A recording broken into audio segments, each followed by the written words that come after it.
Joining me now is Wall Street Journal columnist and a Fox contributor, Bill McGurn, who lived for years in Hong Kong as senior editor of the Far Eastern Economic Review and other activities. Bill, good to see you. How do you think President Xi is going to react to all of this if it continues?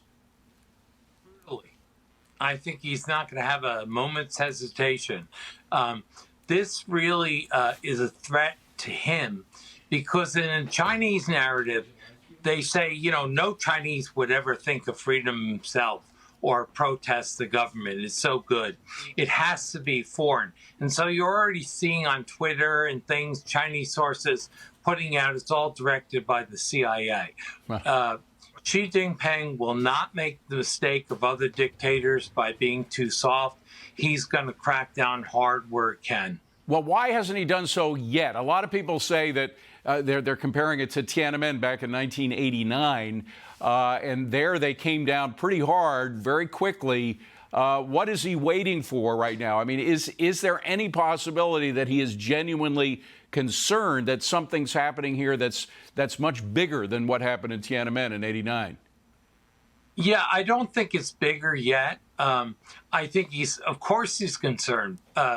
Governments that don't have moral legitimacy, they're always insecure. And so when people challenge them, all they have in their arsenal is to squelch. They never meet them halfway.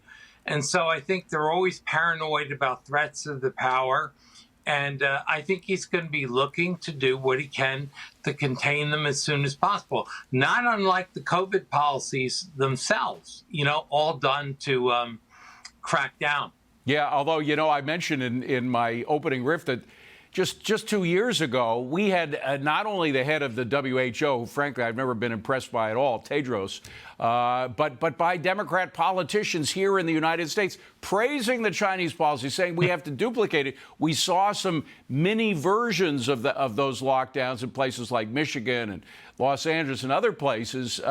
It's important for us to keep that in mind, where these policies lead to. Yeah, especially in an unfree society where the lockdowns were even more brutal than here. The Chinese people have put up with a lot, and the Chinese government doesn't give us answers. They refuse to give us honest answers or open up to let us find the origins of COVID.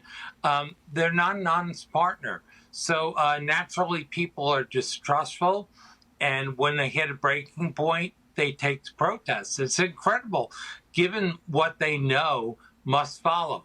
But what about the rest of the world and how we deal with China now? I mean, you mentioned the COVID origins. We never got a straight answer. The Biden administration claims that they talked to President Xi about it after they had said that, or they didn't come out with a readout that they had talked to Xi about it when they met a couple of weeks ago. But even organizations like the Vatican have made deals with China in the past, allowing the Chinese Communist Party to approve of Vatican bishops. I mean, things like that. Hopefully now, as they look at what's happening in China, that kind of cooperation with the Communist Party of China will end, no? I don't think so. They always want to do. Also, some people find attractive all the power China has, and they think that means efficiency. And so they always like that, and they like the idea of gaining power. Look, China is a big problem. I mean, physically big and big on many fronts. There's no one answer. We have to confront them in a whole host of areas. I'd like to see us building up our allies in the region, both militarily and with trade deals for our friends. I'd like to do things that contains China's influence and bullying over the region. Look what they did to Australia. When Australia asked for an independent investigation into COVID, they blocked their exports like wine, lobster, so forth. So China uses all its forces. I think the U.S. has to start having a comprehensive policy.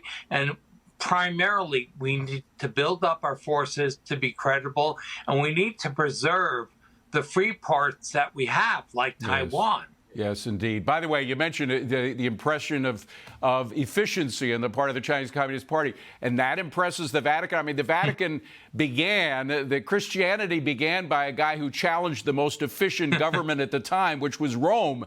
I hope the people in the Vatican haven't forgotten about that. But finally, I want to focus at last on the freedom fighters themselves, and there's one in particular who you care a lot about. A man named Jimmy Lai, a billionaire businessman from Hong Kong who could have gone very comfortably anywhere in the world instead of standing his ground against the Communist Party in China. He was arrested because of that. His son was arrested too, but he's still in jail. You're very close to him, and I should mention, full disclosure, you're actually the godfather to Jimmy when he converted to Catholicism. What is happening to him? Well, the short story is he's standing for truth. Even in prison, you can stand for truth. He's pleading not guilty because he won't go along with the lies, the official lies, and it's driving authorities crazy because by insisting on his innocence, they're fighting over whether they can hire a British lawyer now. He's forcing the whole corrupt system out in the open where everyone can see. So he's a disruptive force for them. They don't know what to deal, like all communist countries, don't know how to deal with an honest man. And I think his trial will be postponed because Beijing has stepped in now, probably to rule that he can't hire this lawyer. But Jimmy's at least putting it out in the open for the world to see. That's the only thing he can do, and that's why he's not going quietly. And he's a very brave man. And by the way, yes, not to say that he's having an easy time of it. It's not easy to be imprisoned by the Communist Party of China, but there is something peaceful about his attitude right now, isn't there? I mean, he seems to be perfectly fine with that spiritual place in which he finds himself.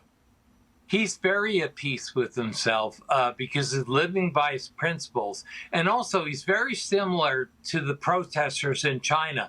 Jimmy's always been for peaceful protests, never advocated independence for Hong Kong or Taiwan. He just wants China to live up to its promises. Yeah. And what's the government reaction, both in Hong Kong and in Beijing? They must be led by foreign forces. Right. No Chinese himself could ever think of freedom. So they all portray him as a pawn of the West used to undermine China, just like they're doing to the protesters. Well, he's a saint and a model for us all, and our prayers are with him. Bill, thank you very much for being here. Thanks, brother. Appreciate it.